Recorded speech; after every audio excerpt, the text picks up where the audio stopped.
Hey everybody, it's your host and editor Matt here from the Cryptid V.S. Cryptid podcast. Just thought I'd come to you with some updates and announcements on the show. You're probably wondering why is the holiday special for Halloween coming out on the full show and not on the Patreon? Well, that's because there's going to be some big changes coming to Cryptid V.S. Cryptid. Last night, me and the guys were doing some talking before we recorded the episode, and because of a lot of scheduling errors behind the scenes, we all have our own lives, schedules don't always line up, and it affects the show. We came to the conclusion that it would be best if we only did one episode of Cryptid V.S. Cryptid every month, instead of one episode every 2 weeks. Obviously, you don't see it on the show, but we feel like the quality of our research and handling of the episodes has dwindled a bit, and it's mainly just because our schedules do not line up very well, and it lessens the time we have to work on the show.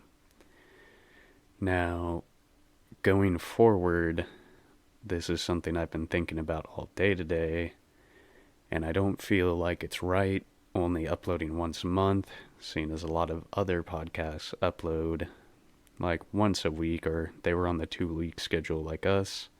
I feel like our show will fall behind if we stay like that. So that's why you're getting this episode today. Now you're wondering, oh, we're getting a Patreon episode. What does this mean for the Patreon? Well, I've come to the executive decision to close the Patreon, at least for quite some time. We don't really talk about it on the main show. Well, we mention it from time to time, but we've gotten pretty lazy with the Patreon. Once again, that just comes down to our scheduling. I can't express how much I appreciate the support from the people over on Patreon. It is just so awesome that they would want to see the extra content and are willing to go that extra mile. But I don't feel right taking money from them for extra content they're not getting. So, as of right now, the Patreon's being closed. Instead, I'm going to be taking the content from Patreon and uploading it as our every other week video until I run out of the stuff on Patreon to put on here. Once that comes to an end, I am happy to announce that Matt, I'm going to be doing my own series on here called Cryptids vs. Evidence, where I deep dive into some evidence, some of the more popular evidence on some of the bigger cryptids. This is going to be coming out on that every other week spot, and I think it's going to be fun. They're going to be shorter episodes so that it's more manageable for me to edit and get out with the time that I do have that's free. But until then, you guys are going to be getting our Patreon content. You'll be getting our after hours, our holiday specials that are a little off and obviously aren't relevant to the current time, but they're there. You'll be getting our one episode of D&D and anything else we may have done. Once again, I really, really do appreciate everybody that was on Patreon, but going forward, I think this is the right call to make until we can produce more consistent content for over there.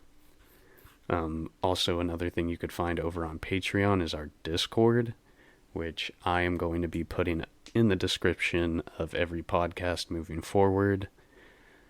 For December, we were just going to make the Patreon, or not the Patreon, but the Discord free for everybody to join, just because we wanted to involve more of the community that listens to the show. But since I've come to the executive decision to close the Patreon, I thought, why not just put this out here for free now, so that everybody can come to enjoy it. We can all talk in there, have a great time, debate podcast results for battles, stats, evidence, all that fun stuff. But I think I've pretty much covered everything here. Once again, thank you for the support from everyone on Patreon. Thank you for everybody that listens to the show. I hope you can come to understand where we're coming from and why we had to make these decisions. But you're still going to get Cryptid versus Cryptid. You're still going to get episodes that aren't Patreon and that aren't going to be my Cryptids versus Evidence, you know. Right now we're sitting at about 200 or 2,200 downloads, so we are going to be doing a 2,000 special / holiday special near the end of the year. And yeah, that pretty much covers everything I felt like I needed to talk about. Also, the Patreon stuff isn't edited, and I don't really have time to go through and edit a bunch of it right now, seeing as this episode needs to come out in a couple days, and I'm just super busy. But I will try and get to some of the Patreon stuff if I can, just to edit it down and cut out all the dead space. But until then, these episodes just aren't going to be edited. There will be dead space, like you just heard me say right there, my lack of saying.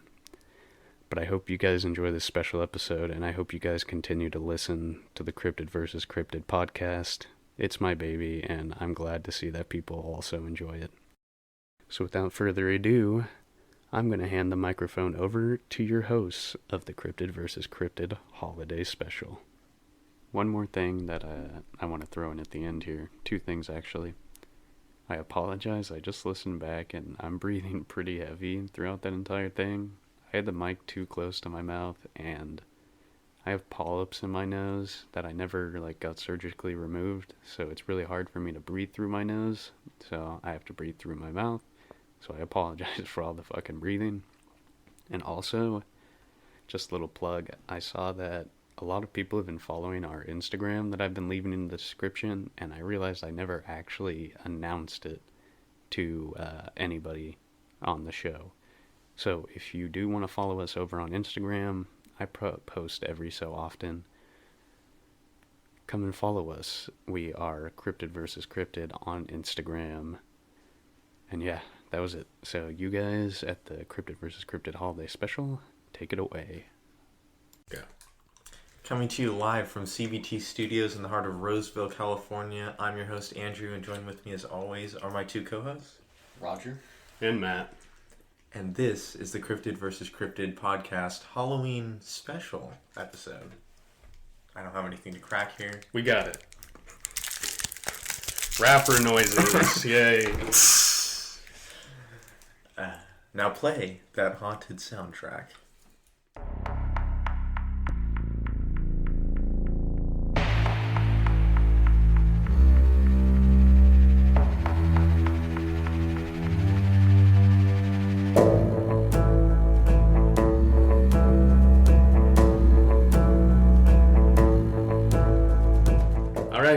Third time's the charm, everybody. Yeah. Third time is the charm. First time you're hearing this audio, but we've done this a few times now. Yep, that's my bad. You think after all the time we've been doing this, I would realize that I wasn't changing the right settings for the microphone. Look at the settings after Andrew's whole thing of, oh look, my audio's all fucked up for the entire yeah, comedy, guys. I get it. Yeah, I fucked up once, okay? Alright, now, like we have said 2 other times. Hello, Patreon. Hello, Patreon. We're back. It's been over a month. Scheduling for recording after hours just hasn't lined up right. Yeah, our lives have picked up a little bit since we first started the after hours thing, so not as much time for that now, but we are going to get back into it. That is a solemn promise from Cryptid vs. Cryptid. Which it might not mean much, but you know what? Whatever. But today, we're... first off, welcome new Patreon members. I think Jordan became a patron, and so did Sharon. So welcome to the Patreon. We do shit, or at least we try to do shit around here when time lines up. Yeah, we had a few projects that are on hold right now, but yeah.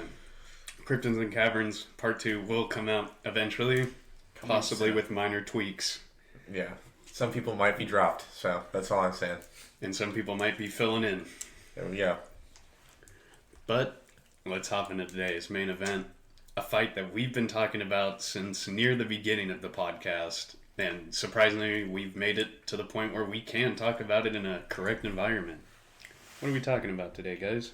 Talking about vampire versus werewolf, the classic, the age-old tale, the one that started in whenever Twilight came out and has become even more popular since. So who are we covering first? Werewolf, vampire? Maybe Same the vampire. age-old classic vampire seems like the way to go. Alright. Now, usually, this is the part where I give you a brief summary that I wrote up about werewolves and vampires. But this is kind of a last-minute episode. It's also a super big pop culture reference at this point, so a lot of people know quite a bit about vampires. There's also just different vampires in general of how they've been portrayed. Like in Twilight, they're not it's weak not to sunlight or Yeah. anything. Yeah, a lot of classic stuff can either be debunked or, So, ripping off the History Channel's first paragraph on their website about vampires, I'll give you a quick little blurb. Vampires are evil mythological beings who roam the world at night searching for people whose blood they feed upon. They may be the best-known classic monsters of all. Most people associate vampires with Count Dracula, the legendary blood-sucking subject of Bram Stoker's epic novel, Dracula, which was published in 1897. But the history of vampires began long before Stoker was born. And I don't want to keep reading because this could count as plagiarism, so we're going to end it there. The crazy part to me is that I didn't know before a little bit of research was that Carmilla is a vampire novel about a female vampire that came out 26 years, I believe, before Dracula did. Mm-hmm. So technically that's one of the progenitor novels, but no one ever talks about it because it's not as popular. For various, maybe, sexual differences at the time. Yeah, it was like, the 1800s or something like that, so obviously... There wasn't really gender equality back then. Yeah, and so, but I just thought it was cool because we're real big fans of Castlevania, and she's a big player in the later seasons. Yeah, so speaking of vampires, little TV recommendation here. Go on to Netflix, watch Castlevania. It's a very good show. It's got a lot of vampires, a lot of monsters. It's anime style, so if that's not your taste, suck it up because the show is amazing. Yeah, it's American, so... Also, if you like just the games in general, it's pretty good for that, too. Yeah. Okay. So do we have any... There's also one thing I want to clarify before we start here. There is two different types of vampires. The original realistic approach of vampires from, way back in the day, during the witch trials and stuff. Yeah. We're talking 1600s type shit. Vampires were thought to be more of, a demonic force, as to where if somebody died and they weren't completely dead, they would use dark magics to drain the life force from their family members. And so slowly over time, when people would get sick and they had a dead relative nearby, they would associate it with that person being a vampire, draining the life force from other people. And so, they would dig them up, fucking stake them, burn their organs, and... Sometimes eat their organs after they become ash. So. Yep, they would eat the fucking ash of their relatives to try and stop this vampiric curse, which obviously wasn't true, There was just no modern medicine back then. It comes from a real lack of understanding, at least historians think, a real lack of understanding of decomposition of the body after death. And so a lot of, bloating that happens or, blood coming to the surface of the body. Mm-hmm. Or a big one is the fingernails, how it looks like the fingernails how keep the roots growing. of the nails start to protrude out because your flesh starts shrinking. So a lot of people think that they're growing nails and stuff like that, yeah. But yeah, then you get your classic vampires that we think of, these blood-sucking demons who can't go out during the light. More modernized after the whole Dracula fad. And you guys have any tales of some vampires? I know that... Oh, what was the country? It was it started with an H. But there were trials for people... misthought of as vampires as recent as 2017, but I think it was a kind of a third world country. But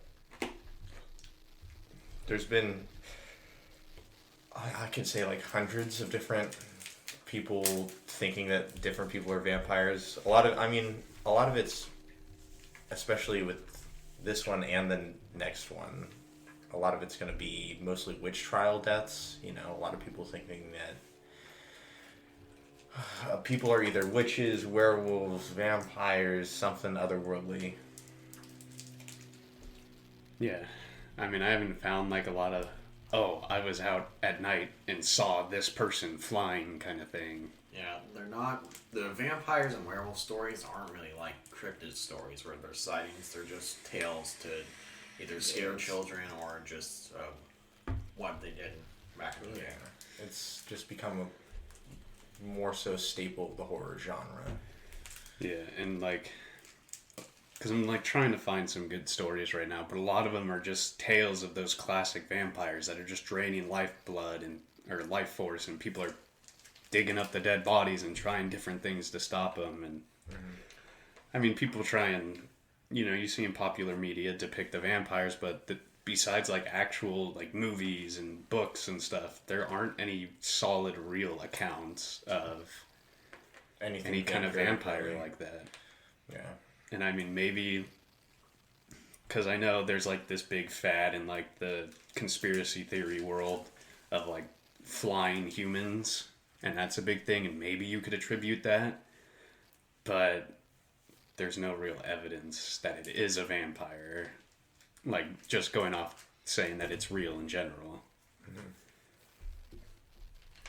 But yeah, besides that, I don't think there's really much else to talk about the vampires or cover so far. Yeah, I mean, it's just kind of the classic story. Are we going to go with our classic vampire, the more... I think if we went with the classic vampire, it'd be kind of boring. So I think we should just go with the modern take of the vampire. So are we going to give it the same disadvantages? I would say, yeah. So maybe we list those off now. Like the sunlight, how it's averse to garlic, the stakes. I also feel like... I also feel like this fight will take place at night regardless, while that is still a weakness. Yeah. I think that it just suits better for both parties. Well, yeah, both of these parties can't really survive without night. So let's start off with characteristics. It's probably going to be slightly taller than an average human. Pale skin. Can fly. Are we That's giving it an the ability? ability. Oh, that's right. Bangs. So, fangs. Do typical vampires have sharp, like, fingernail claws? And I apologize if I sound weird, I just put a Jolly Rancher in my mouth. I think... yeah, we talked about the nails earlier. Yeah, I think we can attribute long, like, claws, basically. Okay. I'll just put down claw fingernails. And I think, besides like the pale skin, fangs, and claws, nothing else really stands out. Because everything else would be just based on like a certain vampire, like Dracula or something like that. But everything They'd else either be, it depends on what time they were at too, because they'd either be wearing more like a trench coat or like a cape with a suit kind of thing. Yeah, just like darker clothing. Yeah. Now let's talk abilities. Well, flying. Yeah, flying. Okay. Here's my thing with the flying.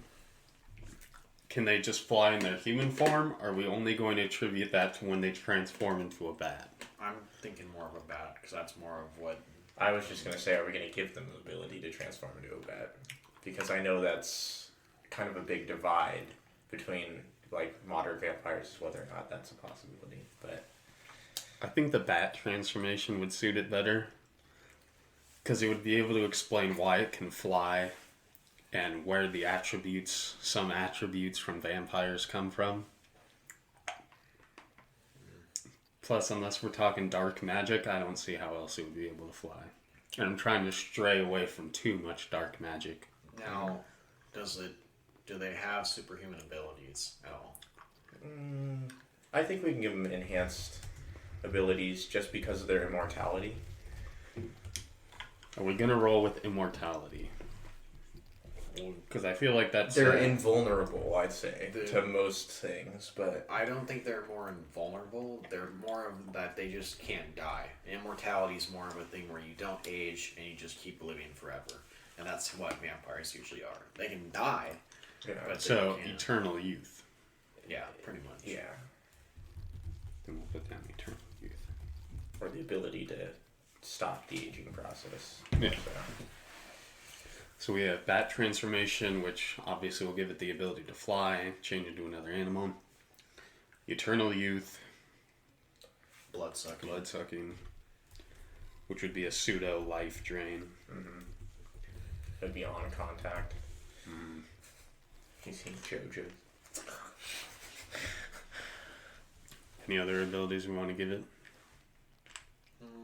I can't really think of anything. Other else. than, like, a few sources that give it the ability, like, that give them psychic abilities, but, I mean, that's kind of... Like a hypnotism? No, like, literal psychic power. Oh, like telekinesis kind of stuff? Yeah, but that's literally, like, just a few hand-picked sources. I think the general sense is that those are the few abilities it has. Alright, then we can probably stray away from that one. Now we're hopping into stats. Intelligence, easy 10, I think. Yeah, it's just a human. Power. Now, I like how it's- personally, I don't think vampires in their human form have like this incredible strength, like it's depicted. Because, I mean, it would have to be more of like a demonic kind of strength if it did have it, because there's no real change to the body that would increase like muscle strength or anything like that. I will say to contest that, if they are ability, like their ability to stop the aging process is a thing, then they can train for an unlimited amount of time. And they're stuck in their youth, so they are stuck pretty much in their Their scrub prime. years. So we can give them peak human. Yeah. I would say for their strength, it's not like 10, 9 or anything. I think it's probably more like a 7. I was also thinking 7, I like was good thinking peak 7 as human. well. Yeah. Defense. There's nothing here that stands out high to me. I mean, it's I a think- little bit taller. It has a well-trained body. I think more so the fact that it's resilient, just in general, the fact that it's technically like an undead creature. Mm-hmm. So it's more that it's weak to certain specific things, but it's a little bit more resilient to everything else to counteract that. I would say it's most likely 5 or 6. I was going to give it a 7. I was thinking 6. Had a bit of a crossroads here. I can go with 6, give it a little higher than I was thinking. Then are you okay with the 6? Just because if we're going off human, my base for a human wouldn't even be 5. It'd be a little lower. Oh, my base for human would be like a 3, but Yeah. So that's why I'm thinking, okay, they are more resilient. They have a well-trained body, but they're not higher than like a 6 at all because they have a good amount of weaknesses to them. Yeah, but they're also kind of add the ordinary. To defend Andrew's point, it's literally you have to either have garlic, a steak, or you just gotta stay until sunlight. Yeah, but sunlight's a pretty big weakness. that And or, a steak, you can steak them with anything, really. that or like religious artifacts, That's true. crosses and all that, silver, Holy or water. holy stuff, not silver, but I think a 6 is fair, personally, with general resistance, well-trained human body, especially if we go with 3 being base human defense. Yeah, I I'm got still 6. on with the 6. So yeah. Alright, now mobility. It can fly. Albeit a different transformation, it still can fly. now it doesn't have any like normal speed or overall different speed than a human, right? It's still you'd say Not really that I'm aware of. Yeah, I don't know. I think the flight just makes its mobility a lot higher. In the well-trained body, obviously, we're going peak human. like a I 7. almost want to go 6 or 7. 6, yeah. I mean, this is probably going to be the range for a little bit. Just depends on whether or not we want to go a little higher or a little bit lower. I'm gonna say 7. I was 7. thinking 8, but that's like, no, it's not gonna be an 8. I think 7's good just because the bat is a really high change to mobility in the fact that it's small. Because small is able to be agile a lot better than like it was turning into like a bison like our skinwalker. Yeah. Alright, roll with the 7. Interesting one here because we've talked about what this would be the criteria for being a 10 is for this stat. And we finally have a competitor that checks that mark. Let's talk about HP. Now, Andrew, in the past, you've said a 10 for you in HP would be somebody that can regenerate or heal themselves. Yeah, it would be constant regeneration. But we didn't give it the ability to regenerate. This is true, but with the Life force. the life- blood sucking, Blood sucking. in a lot of media, it does heal itself by sucking the blood and draining it. That's also how it keeps its immortality as well. So in essence, it does regenerate with that.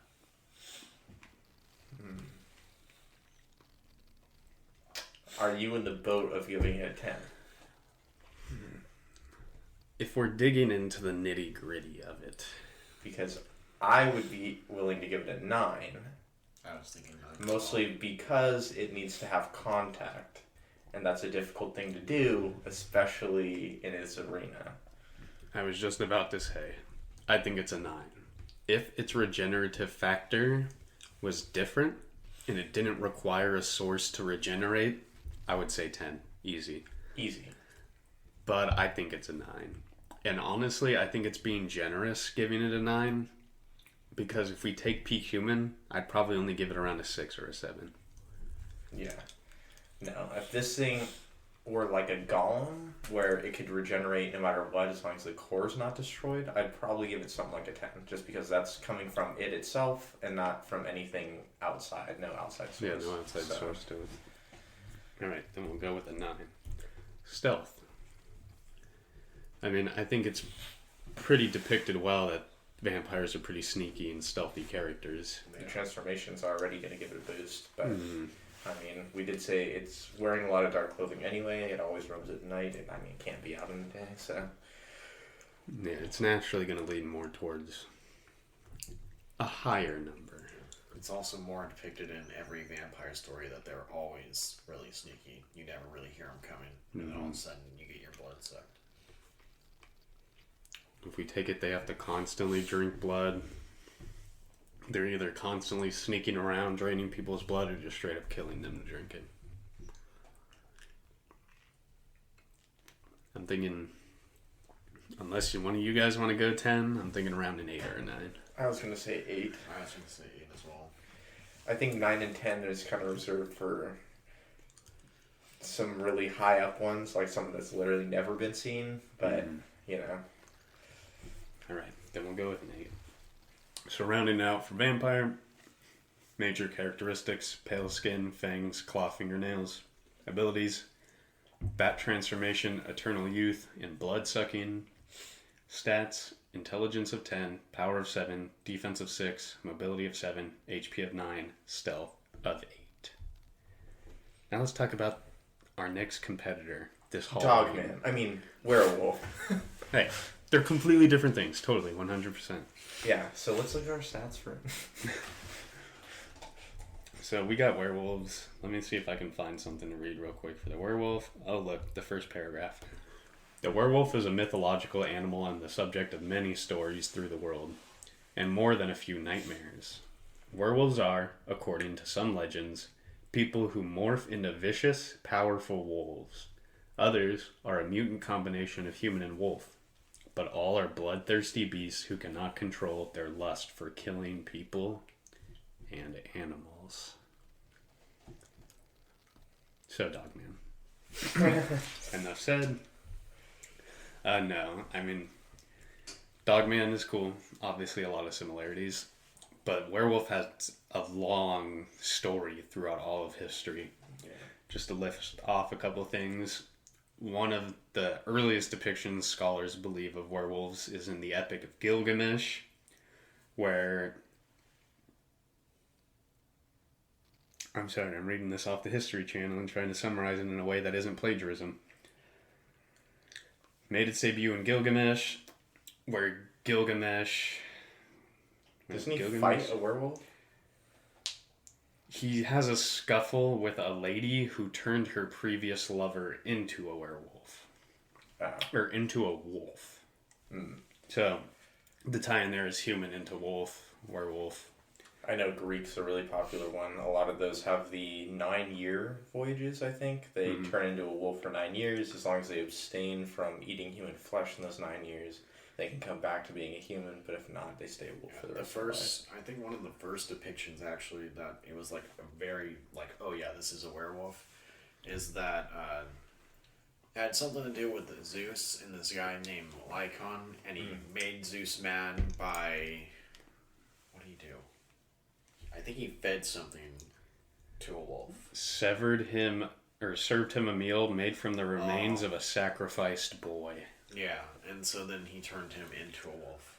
Yeah, and so that's where the general name for lycanthropy. Yeah, that comes from that story, I believe. And I'll throw in another early writing of werewolves because I know Justin is into the Vikings and all my boys at work are into the Vikings.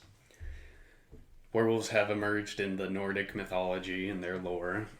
The Saga of the Volsungs tells the story of a father and son who discovered wolf pelts that had the power to turn people into wolves for 10 days. Wolves are a pretty big thing as far as Norse mythology goes. I mean, Fenrir is literally Loki's son, so... And then, the story goes on. Nothing real important, just the father attacks the son, a raven gives the son a healing leaf, yada yada yada. And so, I didn't realize this, but apparently, what is this, in France, they had serial killer werewolves. That was a big thing back in the early, what would that be, the 1600s? Was that the cannibals thing, when people were eating other people, and so they just attributed it to being werewolves? No. This dude apparently killed a bunch of children and said he swore to the devil and had an ointment that turned him into like a wolf. Maybe not like a humanoid wolf, but ointment from the devil that turned him into a wolf. Seems to be pretty common for a lot of wolf transformation in the past, but werewolf, the more modern version we think about, kind of became more popularized after the whole Dracula thing as well. Yeah. And then, there was another serial killer in France who said the same thing about the ointment and turned him into a wolf, and he murdered a bunch of children.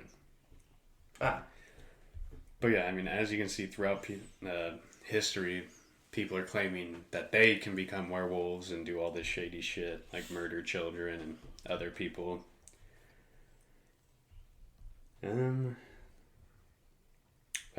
Apparently it has a medical explanation. In 1725, some dude was found wandering naked on all fours through a German forest.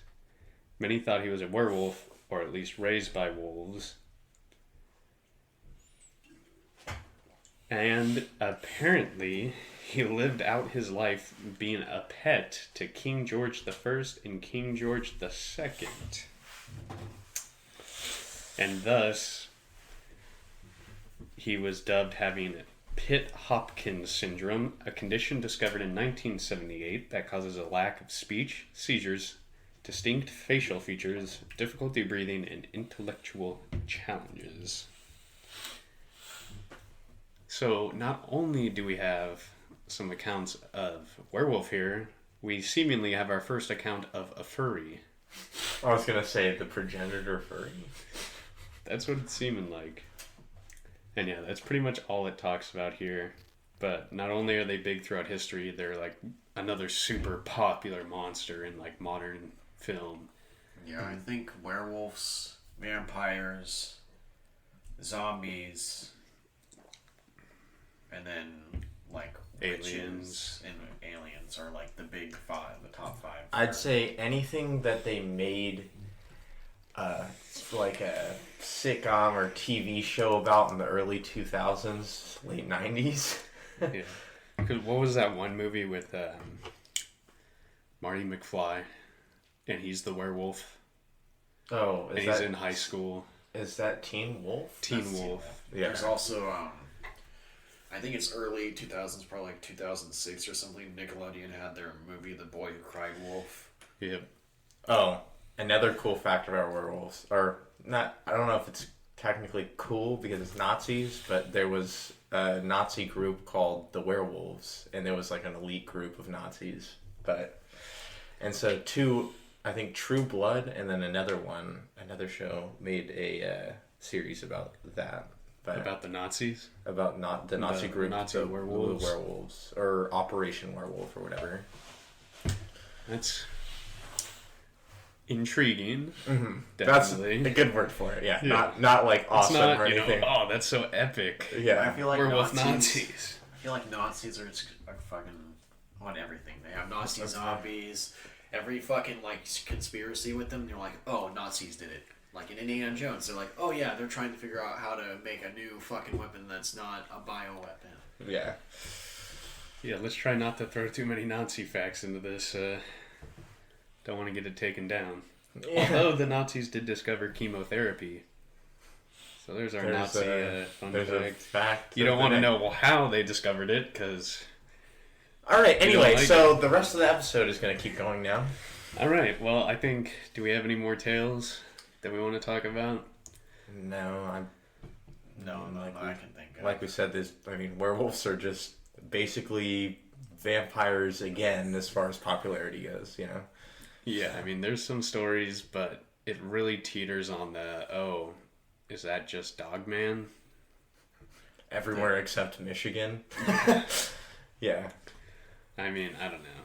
It's really weird, just because if you have a real-life werewolf story, to really justify it, you have to have, in the story, somebody seeing the transformation, whether it's into it or out of it, or a good claim to differentiate it from just being a wolf man.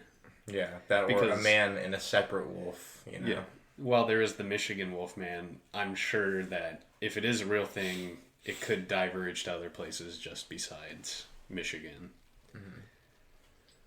Now, with our talks that got really interesting at the end out of the way, let's talk about werewolf stats, abilities, and characteristics. First off, characteristics.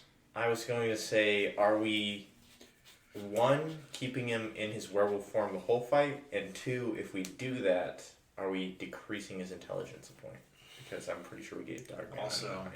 are we going with more of the muscular, like ones that stand on their hind legs, Or just or a just a wolf, wolf, basically. like a giant wolf? I think we keep it as typical as possible. We'll go with hind legs, big, bulky werewolf, like from Skyrim. And then Yeah, the we're big talking ones. more modern, like we did with the vampire. Mm-hmm. And then I think to keep it fair, we keep him in the werewolf transformation, because in human form, I think he wouldn't be like peak human. He'd just be base human. Yeah, and even if he did revert back, that just means the moon's gone and the sun is coming out. So I just meant more so as the ability, his counter to the vampire's ability to turn into a bat. You know, he can turn back into a human, but it really doesn't give him any advantages here. I don't think he can either. Werewolves are kind of like they stay up and then they kind of transform and forget what happened that entire night of transforming. Yeah, it's more so a curse than anything else. So let's hit him with some characteristics and hopefully try and differentiate him from Dogman as much as possible. Fane's claws, that has that. A lot of fur. We'll go thick, werewolf, helped. Now, I know we probably can't use it because we don't go with packs, but they do create packs. I think that'd be more of in the ability tier, but I was on the same boat right there. And we didn't say this about vampires either, but they also have in media, and both of them kind of have you can change someone into whatever. Whatever into a you vampire attack, or change if you into a don't kill werewolf. it instantly, you can convert it, Yeah, if you just have a bite of a werewolf on your arm, that fight turns into you becoming a werewolf. And Or the Same bite on the thing with neck the from bite the on the neck vampire. from the Yeah. yeah. Any other characteristics that stand out to us?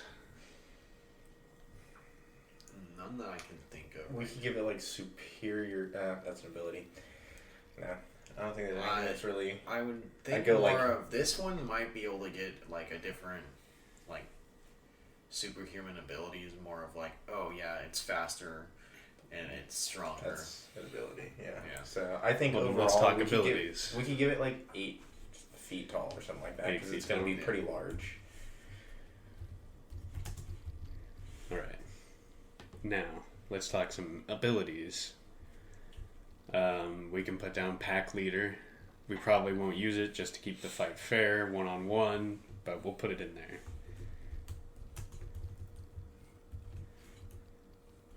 We could go superhuman strength for sure. Hmm. And superhuman speed as well.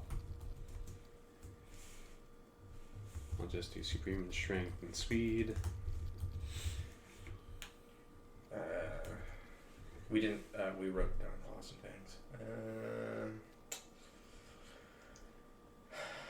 I don't know. It has like a howl, but that's not really anything that it's going to use here as an Yeah. ability. It's more so like a call, A Yeah, call or that's- like an that's a call for- intimidation. That's a call for basically like a pack. like the pack. Yeah. So.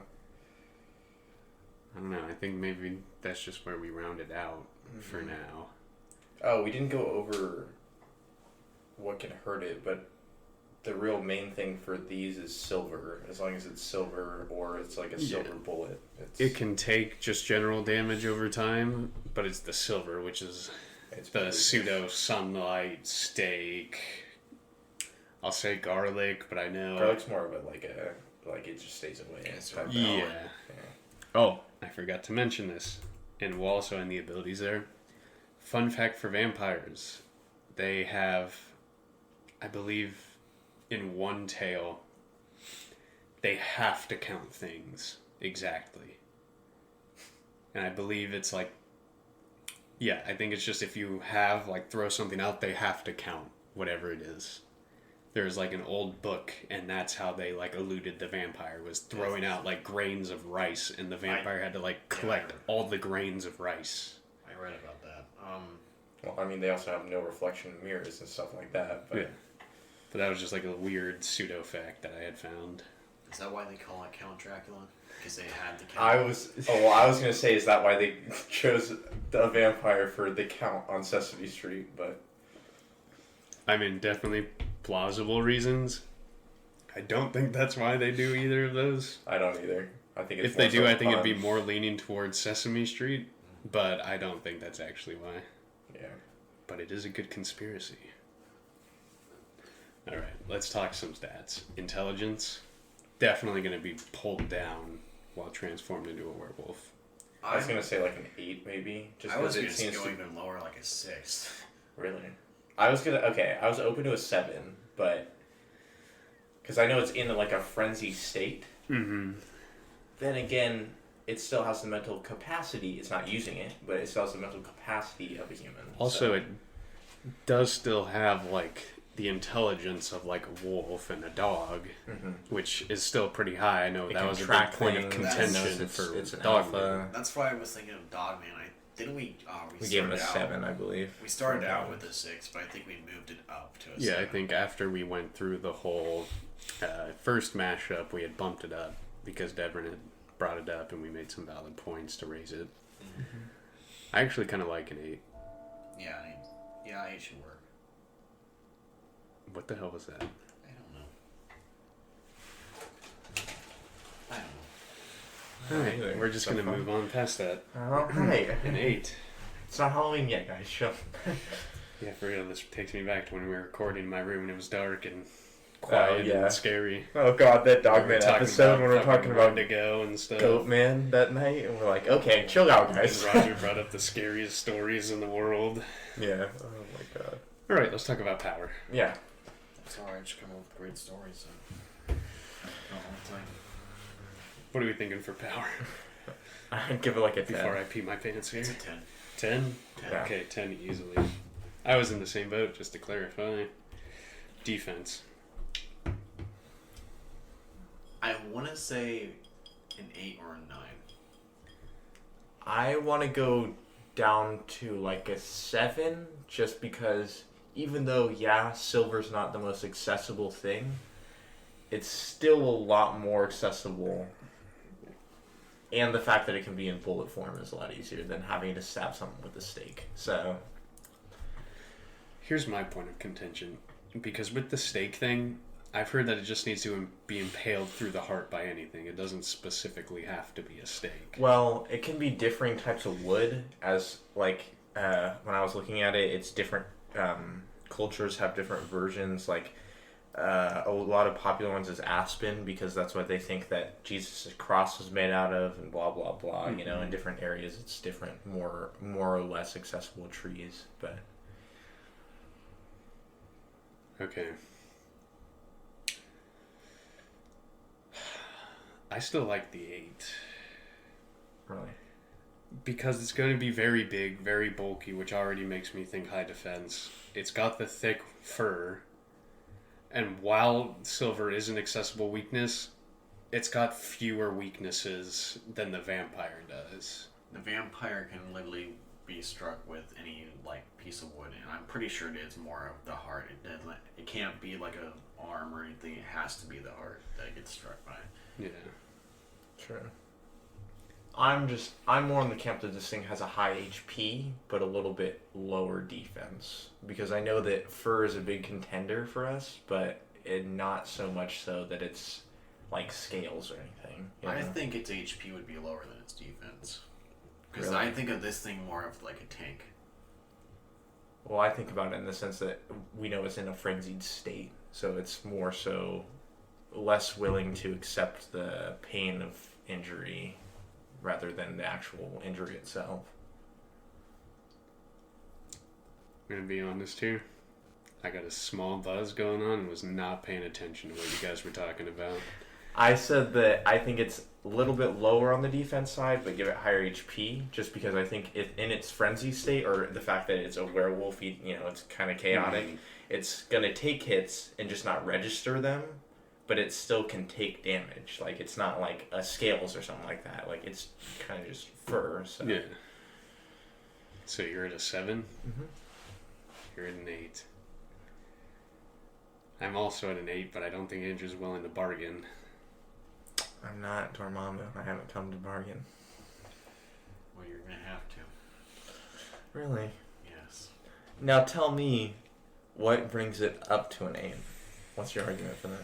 I just don't think, because if we think about how the vampire has that 10, but it has a low defense, because it has the regenerative ability, whereas I don't think werewolves are more regenerative, and they can take hits, and that's what defense is. It's taking hits and being able to absorb it and not really have it affect your HP too much. It can still have... No, for sure HP is definitely endurance. For sure. The ability to keep going through the pain. Or Like lack thereof. withstanding damage. Mm-hmm.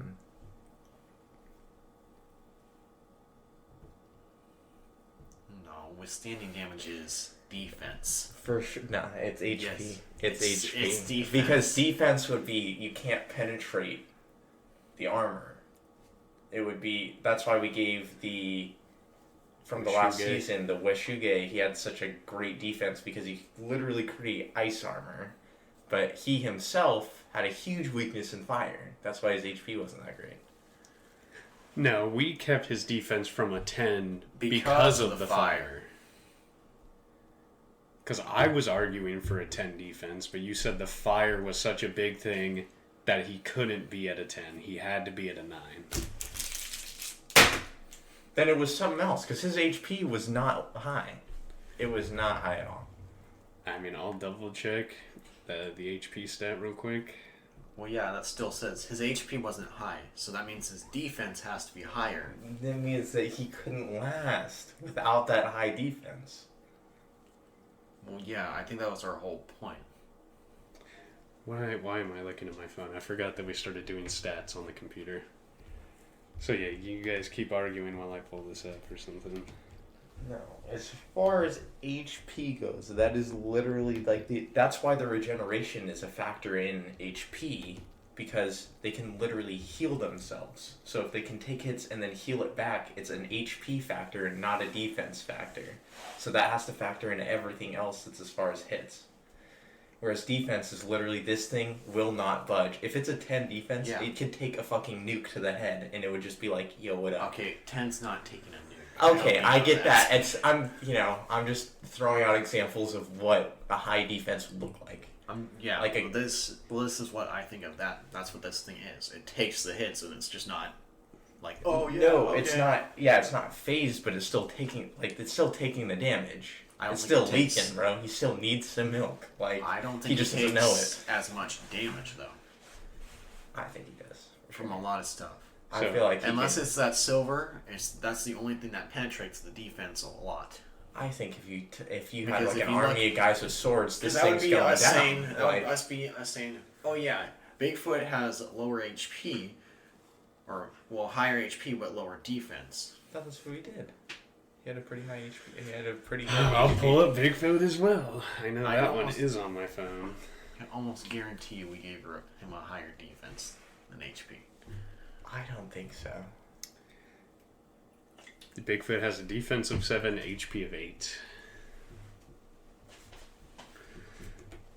I don't know what that proves because you guys have kind of been going on your own rampage while I've been looking stuff up here. What we've been saying is that a higher HP means you can take more hits and not feel it, but a higher defense, or that's what I've been saying, and then a higher defense is more so that it just doesn't take the hits. The way I see it is defense is just how much of the whole damage you can reflect away, as to where HP is just more of how many attacks can you take. Yeah. Defense buffers stuff away. So in Pokemon, when you have higher defense, it's not going to hit you as hard. But when you have and you have more HP, it still can hit you hard, but you just have the higher HP. But you can take more of those hits. Yes. Exactly. That's why if you have a high HP, it's different than not taking hits. I mean, in a sense, aren't they kind of the same thing? But didn't you just hear his Pokemon reference? Yeah. If you have a high HP pool, you're still going to lose a lot of HP, but the bar might still remain green because your overall HP isn't high. But if you have high defense, you're going to take basically the same amount of percentage of damage, because if you have high defense, it's just not going to be as much numerical-wise. I know, but we're just taking stats into account here. We're talking about. So I'm saying that it should have a higher HP. Wish you guys got an HP of 6. I don't remember why we gave it that. That's just what it has. It has a low HP because its defense is so high, so it can take a bunch of hits and not feel them. I don't think we've ever come to the point where we're like, okay, well, his defense is high, so his HP is going to be low. That's never a factor that's come up when we're talking about these stats. It is. We've never talked about maybe this in your head it's something that you think about, but we've never voiced this out before. That's why, what's-his-face, the super large...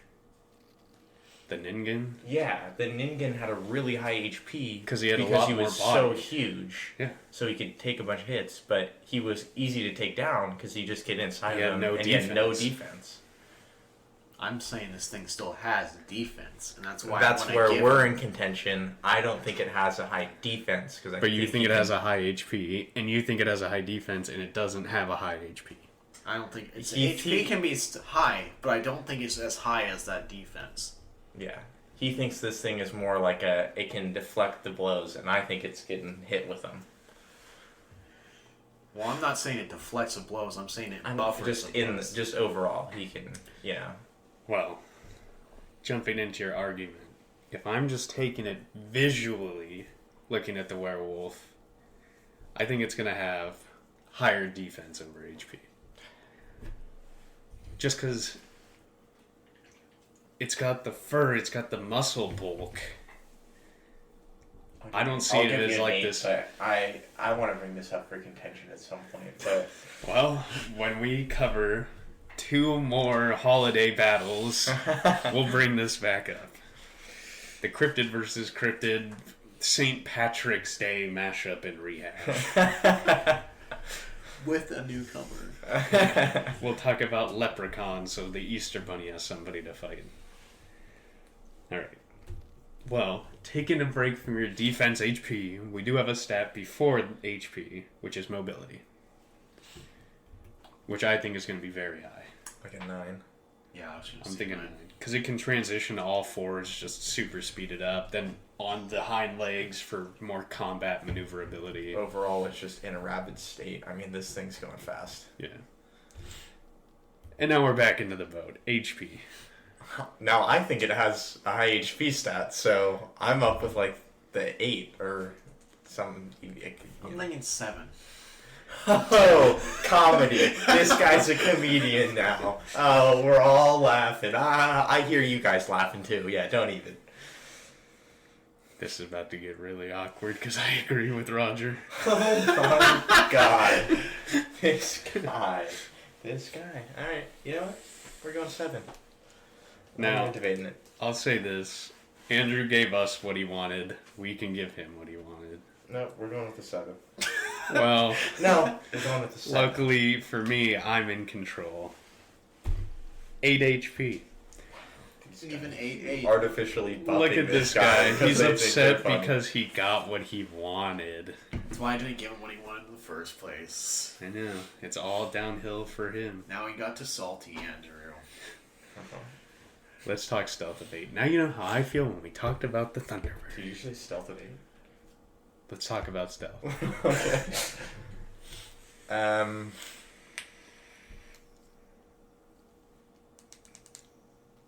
I want to say he's less stealthy than the vampire, just because one, the howl, but also the fact that it's a giant wolf versus like just a guy that can turn into a bat. This is like, oh, this is a literal monster. Yeah. So, No, I don't think it's as high as what the vampire is. I still think it's a little high because it definitely does higher. have the predator like mind of a wolf still. Yeah, and it's still a always hunter. hunting at night and all that stuff. Yeah, it's still. And it's, unless we're going with like the kind of video game depiction of how sometimes you have a white werewolf, it's typically always going to have black fur, gray skin tone, so it's naturally going to be able to hide and blend in with the darker environments. Just how much higher in comparison are we thinking of going? Because the vampire's got an 8. I'm I gonna was go gonna with think we're going 6 with or 6. I was going for 6. 6. I can roll with the 6. I think that's decent enough. Yeah, it definitely has a good stealth ability, but not anywhere with our super big contenders. And that wraps us up with our characteristics, abilities, and stats. Just to cover it one more time, for the werewolf, we have fangs, claws, thick wolf pelt, 8 feet tall. Abilities, pack leader, superhuman strength and speed. Stats, intelligence of 8, power of 10, defense of 8, mobility of 9, HP of 8, stealth of 6. Vampire stats, just to run them out real quick. Intelligence 10, power 7, defense 6, mobility 7, HP 9, stealth of 8. What's so funny, bud? Don't worry about it. Well, I'm going to worry about it. I'll tell you later. Let's hop into environment. A forest at night. That's where I was going. I was just like a forest at night. That's, I mean, the moon shining overhead. Yeah. It seems like You kind have of the full generic. moonlight. Okay, you got this. This is the Cryptid versus Cryptid Haunted Special Arena, okay? It's a cabin in the woods. Alright? Oh shit. 4 teenagers roll up to stay in this cabin. Shit. A vampire sees 4 yummy looking humans to drink. A rabid beast sees the same thing, except for it's to maul them. They intercross. Right in the middle of the cabin. It's a food battle. They're fighting over dinner. So we have our cabin in the woods with our teenagers. Moonlight from the full moon reflecting down upon the forest. Spooky sounds can be heard from every direction. Where are they coming from? What's causing them? Who knows? They're just spooky. They're coming from the music players. The Cryptid vs. Cryptid podcast. It's our theme song playing. We're literally like the Cantina band. We're sitting outside of the cabin playing our theme song, but no one actually knows that we're playing the theme song because we're like the Watcher from the What If series. We're not actually there, but we're there. We're the mariachi band that's playing music in the middle of like a fucking not an intermission, but like in the middle of like something that's skipping the whole story. It's like, oh, this time, much time gone by. That's what we're doing. We're like the owls from Rango that are just narrating and singing every time there's a little skip going on. Exactly. Now, usually this is the part where we say this episode is sponsored by our Patreon, but since you're already here, just a really big thank you. We finally hit the point where the podcast is paying for itself. It hasn't paid itself off yet. Yeah, but it is paying for itself monthly, and that's all thanks to you guys, and we really appreciate your support through the whole thing. We're definitely going to get back on track with this. Things have somewhat stabilized out, and even if we can't do a full hour for the after hours, even if it's just a half an hour, we're going to try and get some of that content out. So we got series in the talks and in the works, and I definitely want to get on top of those to try and get them rolling out. We're trying to get extra work out too. Maybe not so much part of the Patreon, but trying to do a little bit branching out from podcasting. So you'll hear more about that in the future. And I think that wraps up everything I wanted to talk about Patreon. Yeah. And hopefully we can keep growing. I mean, our growth has been insane the past week, you know. We just recorded maybe a week ago almost our 20th episode at this point, our 15th episode on the main series, and at that point we just hit 2,000 downloads. We're already at almost 2,150, so it's just been insane, and thank you guys, our special supporters. It means a lot, and hopefully it'll keep growing, and we'll see even more shine and be more in touch with the community. Yeah. With all that said, let's hop into tonight's spooky event. We have vampire, we have werewolf. They're fighting over dinner. We got 4 people in a wooded cabin. We got the 3 of us, mariachi band style, playing our theme song in the background. How do we see this fight going down? Werewolf's throwing the first hit. I was just going to say, Werewolf's coming in for the first strike. Werewolf is 100% the aggressor in this situation. But what's he going for? An immediate swipe, I feel like. I feel like he's just lunge, swipe. Just a general... Literally, he's running on all fours, and it's just like a... Oof. Yeah, and I think as a response to that, Vampire instantly transforms into Bat. Like, oh, hell no. Womp. Bat flies up. What is this giant dog thing? No way. I'm out. Gary, is that you? Alright. Are you thinking he's going to go for the stealth approach? Maybe disappear into the darkness? Also, one more point. Does werewolf have the ability to see at night? Night vision. I think it has enhanced low light vision for sure. It definitely has what fucking wolves have, and they usually can see at night. So we're going... I'm going to throw this onto our abilities real quick. Night vision or low light vision? I'd say not 100% night vision, but it definitely has the ability to see in low light as if it was just the middle of the day. Yeah, it can't see all the way, but it can see probably like 60 And it's also feet. not completely dark. It is pretty bright out for night with it being a full moon. Yeah. So he's going for the stealth approach. He does have good stealth. How long do you think the werewolf can keep an eye on him until he disappears? So... the werewolf does have a good sense of smell, since it is part dog. You can also hear pretty well. We'll just go enhanced... visual senses. Or just enhanced senses. Just enhanced senses. I mean, taste probably too, yeah. So... I mean, it'd be pretty difficult to sneak up on him then. I think, if anything, if there still is people here and we're playing a factor in that, and the vampire just kind of dips off. After that, and the werewolf is looking for him and can't find him, if he can't, then he just goes back straight towards the people. cabin. Yeah. And that's when he's like going in through the door, and through the window you can't see shit because it's a vampire, you can't see the reflection. And that's when the vampire attacks and blasts through the cabin.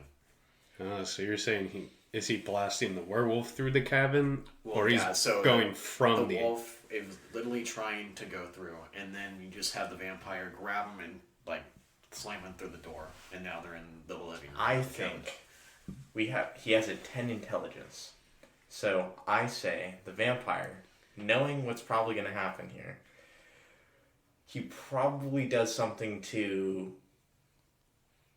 incapacitate the people for the time being. Either knocks him out or, does something in this moment where like, oh, he struck and then he flew away. He probably goes to the cabin, takes the people, knocks them out or whatever, and then stashes them in some room. Then that way he knows that if he ever gets too much damage, he can use one of them as a regeneration, and so he can come back to the fight. Interesting. I do think that would be the strategy he would definitely go for. Especially with the werewolf just being as straight savage as he is. He'd be laying on a lot of critical hits. Alright, so they're in the cabin now. They went from our big forest with a lot of space to now they're in just a tight space. Where I think the werewolf would probably have the advantage because the vampire can't just disappear as quickly. Yeah, it is in a lit room as well.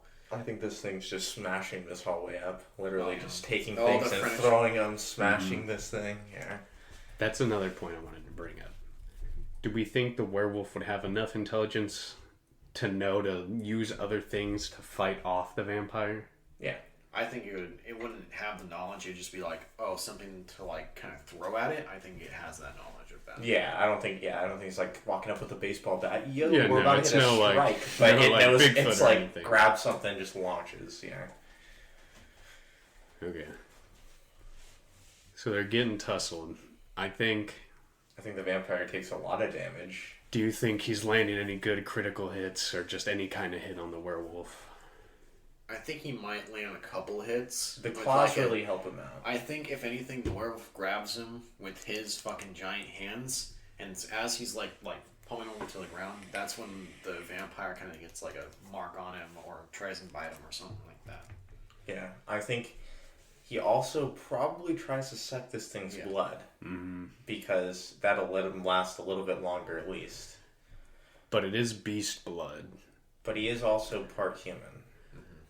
But we've also talked about how they infect the other person.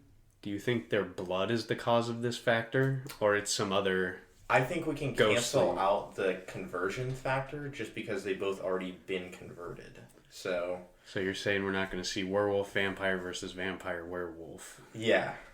Okay. Yeah, I don't know if this blood would work too well as a human blood would. It is corrupted blood, I would think. More closer to beast blood while he's in the werewolf form than not necessarily to regenerate, even more so just to drain sap him. the life force. Yeah. Okay. And so I think at this point, the werewolf literally just grabs a fucking like a wooden chair and smacks him with it, and one of the like shards goes into the vampire, and so now the vampire's kind of scared, knowing that he has not found definitely out his not weakness, like killing him, but he got somehow close to using it without the knowledge. Yeah, and then he'd be like, "Is this werewolf smart enough to know? Is that why you did it, or was it just a lucky thing?" Yeah. So in a way, it's like a pseudo psychological attack as well. From the vampire's perspective. Werewolves just smash person with chair. Yeah. Doesn't even know it's a chair. Just smash person. Smash person with wood. Yeah. With object. Make wood shatter. Now, how does the vampire escape to drain the blood? Because he's obviously thinking that's what he's going to need to do soon. He's taking a lot of damage. That is true. If he tries to escape, he can't escape as a bat now because even though the room's smashed, it's still lit up and it's a small area. He'd also be running the risk of having to escape this enclosed space with the werewolf chasing him. At least when he's outside, he can escape to a large area where the werewolf can't really chase him up. Here it's a small area. He doesn't really have a lot of places to go where the werewolf can't get him. Then maybe that's where he goes. Back outside. He did smash this thing right through the door. I think I see it like this. The humans don't have to be alive for the vampire to drain the blood either. Mm-hmm. So they can be dead. So if anything, he kind of just risks it by them dying, and so it won't be as flavorful of blood. And I was just saying, that way the bodies last a little bit longer. Mm-hmm. If they're alive, you know? Yeah. I still don't think them being dead would play too much of a factor, because, like we say, these fights are relatively quick. It's not like some fights where they just span over this large amount of time. I think, if anything, he drains the blood so he can regenerate, but at that time, the werewolf literally just grabs him and fucking chucks him through the wall, and now it's back outside. Mm-hmm. Do you also think, with the werewolf, let's say that he flies outside to try and escape? No, I like Roger's idea. He's draining the blood, and then as that's like a week, he's I gotta drain blood. I'm gonna die. And then the werewolf just picks him up and fucking launches him out the window. It's literally through a window, and now he's back outside. So instead of escaping outside, he just runs straight for the blood. Well, yeah, he would go. I think he would be at this point. He's gotten the shit beat out of him. Yeah. He's almost died now because of the fucking shard that's in him. And so he's like, all right, I need to get blood before anything else goes down. And so he runs through the room, wherever he hid the bodies, drains one of them, and as he's draining one of them, the little werewolf literally tears the fucking door off, smacks him with it on the ground, grabs his feet, and just literally just throws him through the window. Yeah, I was going to bring it to a similar point. When we had originally brought up, like, he escapes through the window, my thing was, does the werewolf chase him, or does the werewolf pick up that all these people are just still in an area, and then he goes for the bodies as well? That's where Roger's idea about killing them's probably better, because he killed them, so now there's no reason to slaughter the people. So it's really only in the vampire's favor now, as far as the people goes. The decomposing or the just. Well, it also works towards the werewolf's favor, because now if he does destroy the bodies, he's not distracted. He can't heal himself anymore unless he's licking the blood off the dead bodies. That's true, but I think the intelligence comes back into play here. The fact that it doesn't necessarily have the wherewithal to be like, oh, that's where he got the life force from. He just knows that he's healthier now, you know. I think, if anything, the werewolf literally just grabs the body, bites its head off to help it, feed its blood, its bloodlust, and then chase after the vampire. Yeah. And just kind of throw the body to the side. It would make a cool cinematic. Yeah. Alright, so vampires pretty much healed up. They're back into their open area. House is pseudo-destroyed now. This is basically the end half of the fight. Mm. Vampire, I think, is definitely going to rely a lot more on stealth attacks now. Because while he has landed some hits, he hasn't been laying on nearly as much damage as the werewolf has been able to so far. He hasn't been able to dig through the werewolf's defenses, and that's a big factor into this werewolf fight. It's difficult because I think the vampire doesn't have too many tools at his disposal right now. I know that, the classic Mothman approach where it flies, strikes, goes away. Yeah. But we've already kind of debunked that one with the... I like my take on this. We have a cabin in the woods. There's going to be tools in there. What if the vampire, 10 intelligence, knows that the way it's going now, he can't win? So he goes back, sneaks to the cabin, or just goes quickly, picks up some kind of tool lying around. It's a cabin in the woods. There's bound to be a wood chopping axe somewhere. But realistically, that's the only way I could really see the vampire holding his own attack-wise in the rest of the fight. I do also think, even though it's still pretty low intelligence, I still think the wolf can pick up something that, this shard hurt the vampire a lot, and it made him kind of flee right after that happened. Or at least he noticed it's like a jagged piece of wood, and it would make a decent weapon. Mm-hmm. I think that there's got to be a kitchen in here somewhere, right? Mm-hmm. So that means that we're going to have some silverware? Okay. Silverware as an actual silver or just utensil? Well, I was going to say, do we want to have both of their because if, the werewolf has the ability to create a steak, has the ability to. Well, I think the stake more comes around just because of the damage. It's more of a happenstance it's literally weapon. it's just wood, and so you can literally just make like a huge stake if you just bash your wood, and that's what. And I think it works better stats wise for the fight, where the werewolf has a more specific weakness. The downside of the vampires, it has much more common weaknesses. And the thing is that it can die from just being beat up too much, whereas the vampire literally can't die unless it has this stuff here. Yeah, or it's more often than not the werewolf can die from normal damage, as to where the vampire usually has to sustain damage through the special needs. So I think it's more fair that the vampire would have to stick to normal weapons, as to where the werewolf, it's fair to him that he has to use the more specific weapons, being the more strengthened competitor. The difficult thing here is that we gave the werewolf such a high stat boost in both HP and defense, not even attributing to the whole argument between it, but just overall it has such high stats in both those ranges that even if it picks up like a wood chopping axe, I don't know how much damage it's going to do this fucking werewolf, just because... He would have to land a critical strike on him in a vital area. It would have to go like right in the shoulder blade or something. Yeah. But he has the 10 intelligence, which I would think would allow him to do something like that. Now, so if it's he does not have uncommon. the axe and he's trying to go for a blow, it would stop his stealth because he can't carry the axe as a bat. It would definitely lower it, but I still think that's the best way he would have to go about doing it. Because it's going to be very difficult for him to land an attack like that going head to head. I also think that even our classic strat gets kind of thrown out the window in the fact that it's a forest here. So, and the werewolf has really good mobility.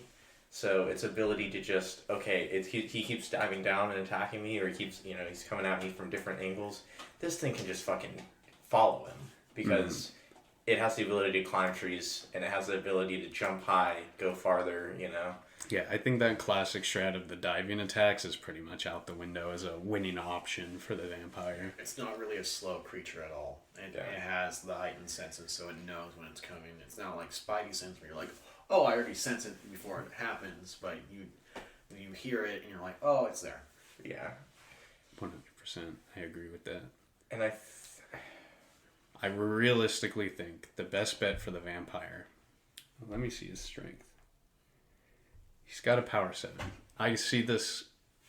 Realistically, he's going to have to use the axe.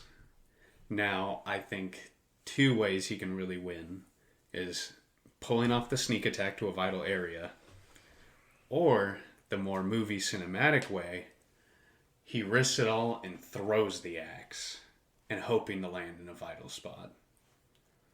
I think that's a vital thing, but I also think that this way it can end is a similar way, because I don't see how these two, being like the titans of abilities they are, can really fight each other and kill each other in some way.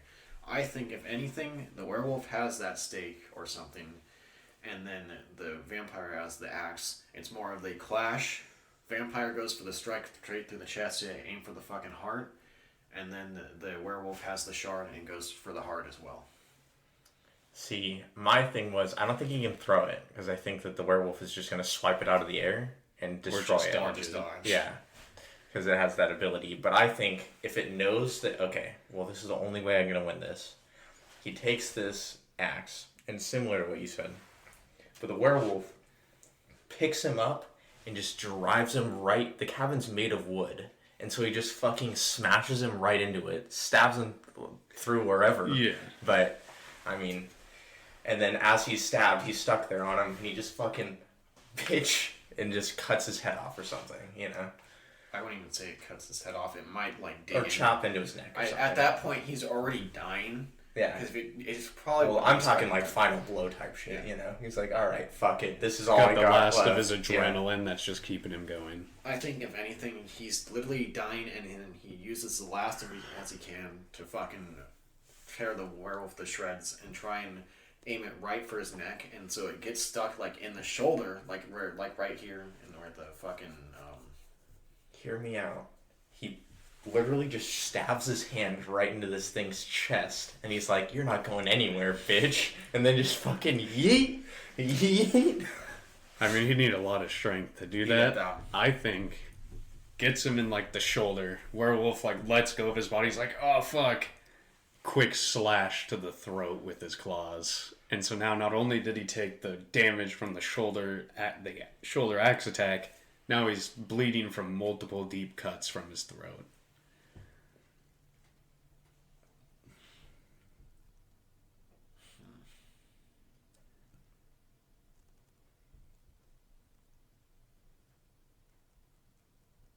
I like the idea too that wherever he hits with the axe, he does it so hard that he rips the axe head off the actual axe, and now it's just the axe head stuck in him. Yeah. Yes, but if he does that, then it creates a werewolf weapon, and the werewolf. No, I know. I'm just meant like he can do that. He can do that, and then if anything, the werewolf literally just takes the fucking thing from his hand and then just rips his fucking hand shit. almost off, but just like breaks it and grabs the thing and just fucking drives it through his heart. True. Or if anything, literally bends his fucking head down and just shoves it straight down, and so it goes through the heart and everything else, and he's dead. So is this a choose your own adventure ending to our story? Kinda. Either way, it's gonna be that final blow that kind of decides it all. Yeah. I will say that in a general sense, I think Werewolf gets the dub here, but I think overall, they're both pretty good contenders for this. 100%. I mean, in the more cinematic way that I would want to end this episode, I like the double kill. Any of the ways we talked about would be fun cinematic kills on both of them. A hunter literally has a silver bullet standing in the tree. Bam! Straight through both their skulls. Yeah, hits them Double both in the kill. heart. Oh my god, I got a dwarf. Oh, what the fuck? But I think if we're thinking in a realistic sense, I think the werewolf would take more wins here overall than the vampire. So he would be our winner. But I like going with the more cinematic finishes for our Halloween special. Are we going with that then? I like that, and I like the cinematic finish. Okay, so however, the werewolf's got him pinned down, right? He's still got the... And then the foggy night comes in and covers up the moon. And reverts back to human form. And he's like... and he just starts limping away, bleeding out of the neck. Slowly dying. And then... Oh no, who saw this coming? One of the teenagers survived. Oh, shit. And he's just walking away from the chaos. His name is Ash. And to try and prepare for this fucking nightmare, he cut his hand off and had a chainsaw attached to him. Oh my god. And goes in search for the werewolf. That or he becomes the first vampire hunter. Oh shit. He's the first cryptid hunter. No, if you get with me, his name is Abraham. Oh my god. There was an apple tree right outside the cabin. Little did everybody know, this took place a long, long time ago. Or little Michael Myers. Either way, they're asking for help, but no one's there. Just us, but we're watching. Because that's all we can do. We are not allowed to interfere with our own fights. We just do them for the entertainment of others. And that's been Cryptid versus Cryptid. What if? I was hoping you would say Halloween special, and then we just end the whole thing there, but now it's too awkward to do that. Damn, that was a good idea, but... You couldn't think of that. But now we have to do our generic outro. We'll see you guys next time. Whenever that will be on Patreon. Hopefully soon. Hopefully we'll see you in the next after hours. And that's going to wrap it up.